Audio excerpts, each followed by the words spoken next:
todos y bienvenidos. Continuando con nuestra serie de videos dedicados a la definición precisa y matemática de continuidad, me gustaría empezar con un ejemplo resuelto parcialmente, ¿de acuerdo? Y vamos a ver cuál es la parte que le hace falta de resolución a este ejemplo y cómo resolverla. Bien, para esto me gustaría empezar citando el siguiente ejemplo. Demuestre que la función f de x igual a 1 menos la raíz cuadrada de 1 menos x al cuadrado es continua sobre el intervalo menos 1,1. Noten que aquí dice el intervalo menos 1,1 cerrado. Esto quiere decir que los puntos especiales en donde se necesita revisar la continuidad es el punto menos 1 y el punto 1, dado que son puntos extremos del intervalo. Bien, entonces vamos a dar una solución y esta solución va a ser análoga a la solución que se va a dar en el punto 1 y en el punto menos 1, donde en el punto menos 1 se necesita verificar la continuidad por la derecha, ¿de acuerdo? Debido a que estamos llegando por la derecha al punto menos 1 y la función está definida por la derecha del punto menos 1, y haría falta hacer la misma demostración, pero donde se demuestra continuidad por la izquierda, ¿de acuerdo? Entonces son los dos pasos extra que lleva esta demostración, la cual es simplemente la misma definición de continuidad, solo que el límite que se necesita calcular para estos casos es al menos 1 por la derecha y al 1 por la izquierda. Entonces veamos la solución. Aquí notemos que, bueno, A está en el interior de intervalo, es decir, estamos en el intervalo de menos 1 a 1 abierto, sin incluir el menos 1 y 1, debido a que aquí no considera la igualdad. Entonces, utilizando las leyes de los límites, tenemos que el límite de f de x cuando x tiende a es igual al límite de 1 menos la raíz cuadrada de 1 menos x cuadrado cuando x tiende a. Bien, notemos que el dominio de esta función yace en los valores positivos de este polinomio de grado 2, el cual describe una parábola en donde el signo negativo revela que esta parábola, bueno, está volteando hacia abajo. Y la cúspide de esta parábola es la que es no negativa, ¿sí? Nos interesan los valores no negativos, ya que los puntos donde es 0 son exactamente los intervalos menos 1 y 1. Entonces, aquí vamos a considerar el dominio donde la imagen de este polinomio de segundo orden es estrictamente positiva, ¿de acuerdo? Una vez más, discriminamos los puntos donde es 0, los cuales son 2. Bien, las dos raíces de este polinomio. Bien, entonces, por las leyes de los límites tenemos que este límite va a ser igual a 1 menos el límite de la raíz cuadrada de 1 menos x al cuadrado, y siguiendo con las reglas de los límites, nosotros sabemos que esto es igual a 1 menos la raíz de 1 menos el límite cuando x tiende a elevado al cuadrado, ¿de acuerdo? Esto es, nosotros ya sabemos por el principio de sustitución que esto es simplemente a, ¿sí? Dado que x es una función continua, entonces tenemos que esto es simplemente 1 menos la raíz cuadrada de 1 menos a al cuadrado, lo cual es f de x evaluado en a. Concluimos de los extremos de las igualdades que el límite de f de x cuando x tiende a es igual a f de a, lo cual concuerda exactamente con la definición de continuidad. Y dado que a es cualquier número en el intervalo, entonces se cumple en el interior del intervalo. Una vez más, esta demostración no está finalizada, hacen falta dos puntos. Hace falta tomar un límite por la derecha cuando x no tiende a, sino tiende a menos 1 por la derecha, y cuando x tiende a 1 por la izquierda, ¿de acuerdo? Entonces se queda como ejercicio completar esta ecuación repitiendo este proceso, ¿sí? Y usando las leyes de los límites. Ahora veamos este teorema. Si f y g son continuos en x igual con a y c es una constante, entonces las siguientes funciones también son continuas en x igual con a, ¿de acuerdo? Entonces las funciones que tenemos que son continuas es la suma de dos funciones, la resta de dos funciones, la multiplicación por una constante de una función, la multiplicación de dos funciones, la división de dos funciones. Y notemos que en la definición únicamente tenemos que tener cuidado de los puntos donde la función entre la cual dividimos es igual con 0, ya que bueno, estos puntos no van a estar definidos y hay que restringir el dominio. Entonces, este es el único caso donde se restringe el dominio de G, pidiendo que G sea distinto de 0.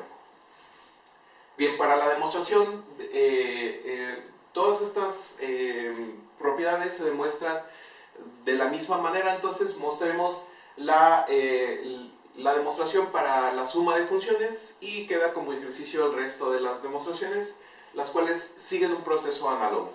Entonces, ya que f y g son continuas, nosotros ya sabemos que se cumple esta propiedad de continuidad que hemos citado en las otras demostraciones. Y bueno, esto es simplemente que cuando x tiende a de una función continua f, esto es igual a f de a. Aquí con g ocurre exactamente lo mismo. Entonces queremos saber a qué es igual el límite de f más g cuando x tiende a. ¿De acuerdo? Esto es el límite cuando x tiende a de f de x más g de x. Por ley de los límites, nosotros sabemos que esto es igual a dos límites separados, a la suma de dos límites, donde f de x, el límite de f de x cuando x tiende a, más el límite de g de x cuando x tiende a. Recordando esta propiedad que nosotros tenemos aquí y esta propiedad, sabemos que esto es igual a f de a más g de a, y esto es simplemente la suma de las dos funciones evaluadas en a. Y juntando los extremos de estas igualdades, concluimos que la suma de funciones cumple, la suma de funciones continuas también va a ser continua, ya que cumple la definición de continuidad. ¿De acuerdo? Muy bien, entonces habiendo demostrado esto y sabiendo que las demás demostraciones son un análogo, solo hay que seguir las propiedades del límite. Vamos viendo el siguiente teorema. Cualquier función polinomial es continua en los reales, ¿sí? En realidad son dos teoremas en uno. Cualquier función racional es continua en su dominio. ¿De acuerdo? Este teorema demuestra de una manera formal, de una manera matemática, el principio de sustitución que vimos anteriormente, ¿de acuerdo? El cual lo enunciamos pero no lo demostramos. Esta es la demostración del principio de sustitución y lo vamos a extender, porque aquí tenemos funciones polinomiales y funciones racionales. En realidad se cumple para más funciones. Solo lo vamos a ver en un momentito más. Entonces, la manera de demostrarlo es la siguiente. Primero, vamos demostrando el primer punto, el primer enunciado, que es para polinomios. Entonces, P mayúscula de x representa cualquier polinomio, ¿de acuerdo? Entonces, tenemos que P de x es una función polinomial. Entonces, para cualquier a en los reales, el que nosotros queramos, el límite de este polinomio es igual al límite cuando x tiende a de nuestro polinomio, ¿no? Por leyes de límites, nosotros podemos igualar esto a que esto es igual a cada uno de los coeficientes n multiplicado por el límite de x cuando x tiende a elevado a la n, ¿sí?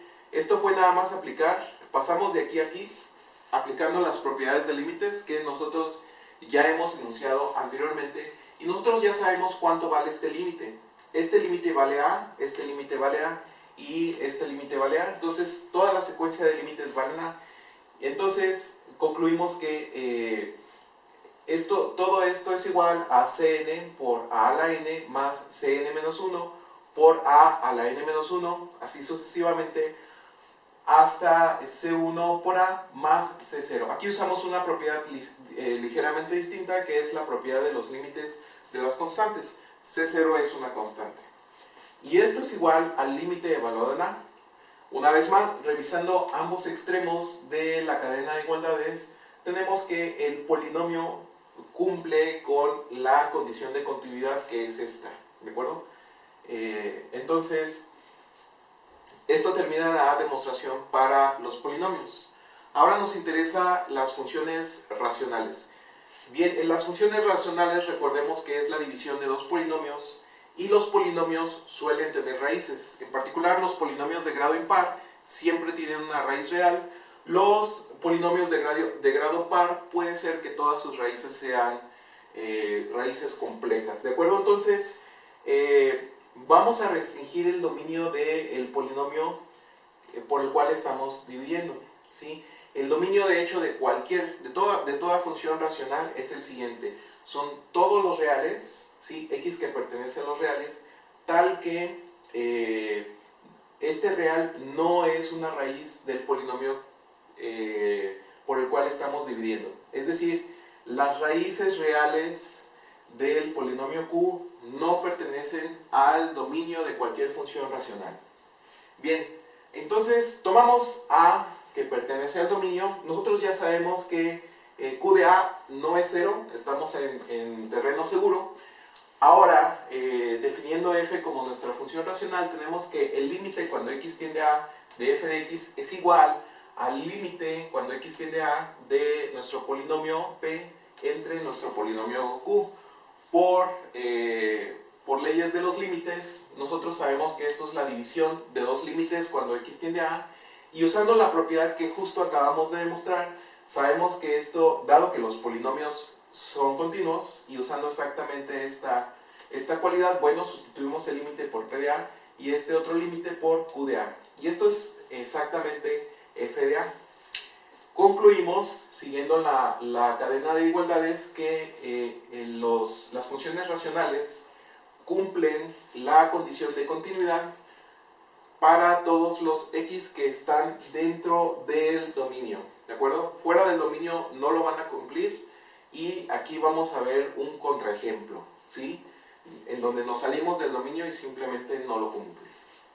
Bien, entonces veamos el siguiente ejemplo. Encuentre el límite cuando x tiende a menos 2 de x al cubo más 2x al cuadrado menos 1 entre 5 menos 3x.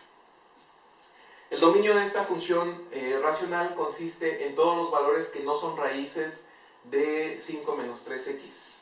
Ajá, 5 menos 3x es un polinomio impar de grado 1, así que tiene una raíz real, y esta raíz real va a ser 5 tercios. Entonces el dominio son todos los números todos los números reales que son diferentes a 5 tercios. Entonces, por la propiedad de sustitución, para sacar este límite, todo lo que tenemos que hacer es sustituir menos 2 en la función, con lo cual obtenemos menos 1 entre 11. Por otro lado, si nosotros queremos calcular este límite cuando x tiende a 5 tercios, una vez más, 5 tercios no está en el dominio de la función racional. Esto no significa automáticamente que el límite no exista o que no podamos calcular el límite. El límite puede existir, ¿sí? Vamos a ver si este es uno de los casos donde el límite existe, o si no existe, veamos por qué no existe. Bueno, entonces ya vimos que 5 tercios no forma parte del dominio, entonces calculamos el límite por la izquierda de esta función racional, donde tenemos que si nos acercamos por la izquierda a 5 tercios, obtenemos que esto es infinito. Por otro lado, el límite por la derecha de nuestra función racional, cuando nos acercamos a 5 tercios, es menos infinito. Dado que el límite por la izquierda y el límite por la derecha no coinciden, concluimos que este límite no existe, y bueno, era lo que queríamos verificar, ¿de acuerdo? Muy bien, me gustaría terminar con un par de teoremas, que el primero de ellos generaliza el teorema que nosotros acabamos de mostrar. Las funciones polinomiales, racionales, funciones raíz, trigonométricas, funciones trigonométricas inversas, las funciones exponenciales, las funciones logarítmicas, todas son continuas en sus dominios, ¿de acuerdo? Entonces heredan esta propiedad de sustitución siempre y cuando el límite que nosotros tomemos tienda a un número que pertenece a su dominio. Por otro lado, este teorema incluye composición de funciones. Si f es continua en b y el límite de g de x es igual a b cuando x tiende a a, entonces el límite de f de g de x cuando x tiende a es simplemente f de b, ¿de acuerdo? Y bueno, este teorema nos sirve para simplificar el cálculo de límites cuando se tiene composición de funciones. Si queda cualquier duda, por favor, déjalo en los comentarios o ponte en contacto conmigo, y nosotros nos vemos en el siguiente video. Hasta luego.